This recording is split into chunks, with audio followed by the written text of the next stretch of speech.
Hello বন্ধুরা, আপনারা সবাই কেমন আছেন? আশা করছি আপনারা সবাই ভালোই আছেন। আমি আবারও একটি নতুন ভিডিও নিয়ে চলে এলাম আপনাদের কাছে।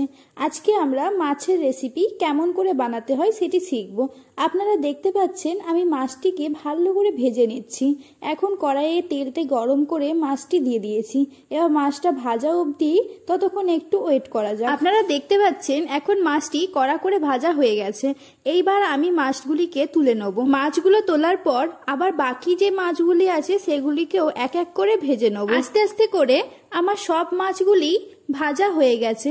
আপনারা দেখতে পাচ্ছেন এই সাইডে রাখা সেই মাছগুলি সব আমাদের ভাজা হয়ে গেছে।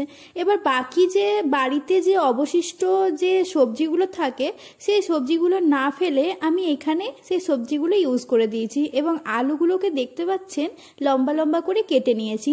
এবার এগুলিকে ভালো করে ভেজে দিতে হবে। সেই ভাজাটাই আমি এখন করছি। সবজিগুলো ভাজা হয়ে গেলে সেগুলি একটি পাত্রে তুলে নেবেন। করতে করতেই সব সবজি আমার আস্তে আস্তে ভাজা হচ্ছে। আপনারা কে কে মাছের ঝোল খেতে ভালোবাসেন অবশ্যই কমেন্ট করে আমাদেরকে জানাবেন। এবার আমাদের এই সবজিগুলো ভাজা হয়ে গেছে, তাই আমি একটি পাত্রে এই সবজিগুলিকে তুলে নিচ্ছি।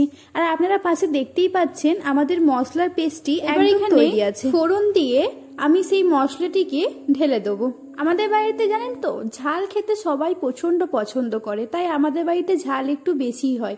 আপনারা কে কে ঝাল খেতে পছন্দ করেন অবশ্যই আমাকে জানাবেন। এবং দেখুন আমি এইভাবে কথা বলতে বলতে আমাদের কড়াইয়ে লঙ্কা টমেটো এবং ওই বেটে রাখা পেস্টটি দিয়ে দেওয়া হলো। এবার আপনারা দেখতে পাচ্ছেন মশলাটিকে নাড়াচাড়া করলে কি সুন্দর কালার হয়ে এসেছে। এইভাবে নাড়াচাড়া করতে করতে যখনই দেখব যে মশলা থেকে তেল ছেড়ে দিয়েছে তখনই আমরা জল দিয়ে সেই মাছগুলি আর এবং রাখা সবজিগুলি ওর মধ্যে দিয়ে দেবো।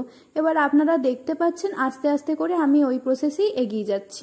মশলা কষানোর পর আমরা ঝোলের মধ্যে মাছ সব সবজি দিয়ে এই দেখুন আমাদের মাছটি এবার তৈরি হয়ে এসছে।